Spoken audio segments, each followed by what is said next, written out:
আমরা অনেকেই সকালের ঘুমে অভ্যস্ত, তাই না? আমিও টুকটাক ঘুমাইতাম। দীর্ঘদিন থেকে আমি নিজের সঙ্গে সংগ্রাম করছি যে রাত যদি ঘুম নাও হয়, সকালে কোনো ঘুম নেই। এবং আলহামদুলিল্লাহ বহুদিন পর্যন্ত আল্লাহর তৌফিকে আমি ঘুমাই না। যত কষ্ট হয় হোক, সকালে কোনো ঘুম নেই। সকালে কাজ, সকালে আমল, সকালে কোনো ঘুম নেই। সকালে আপনি ব্যবসা করবেন, ব্যবসা আল্লাহ বরকত দিবে। চাকরি করবেন, চাকরিতে আল্লাহ বরকত দিবে। পড়ালেখা করবেন, সেখানে আল্লাহ তাআলা বরকত দিবে। আপনি যে কাজ করবেন, সে কাজে বরকত হবে। আর যদি ঘুমায় থাকেন, তাহলে অলসতা বরকত হবে। জীবনের বরকত ধ্বংস হয়ে যায়, প্রোডাক্টিভিটি নষ্ট হয়ে যায় এই সকালের ঘুম। আমাদের দেশে বেশিরভাগ মানুষের অভ্যাস এখনো সকালে ঘুমানো, ঠিক না ঠিক? শহরে তো শহরে, এমনকি গ্রামে এখন মানুষ সকালে 9টা 8টা 9টা পর্যন্ত ঘুমায়, ঠিক না ঠিক? আমি পৃথিবীর অনেক দেশে দেখছি যে ভোরে সকালে দোকান খুলে ফেলে তারা। আর আমাদের দেশে অনেক দোকান আছে 10টা 11টা আগে খোলে না। কেন? কারণ পাবলিক সব ঘুমে, দোকানদার খুলে কি করবে?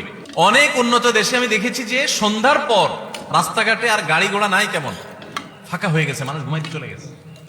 আর আমাদের দেশে রাত 8টা 9টা মানে সবচাইতে পিক জ্যামের টাইম, কারণ পাবলিক ঘরের গুলো সব বাইরে হয়ে গেছে। আর ভোরবেলা ফজরের পর রাস্তা ফাঁকা ফাঁকা, কারণ সব নাকটাই না ঘুমাইতেছে। ভাইরা আমার, মনে হবে খুব ছোট্ট ইস্যু, ছোট ইস্যু না, অনেক বড় ইস্যু।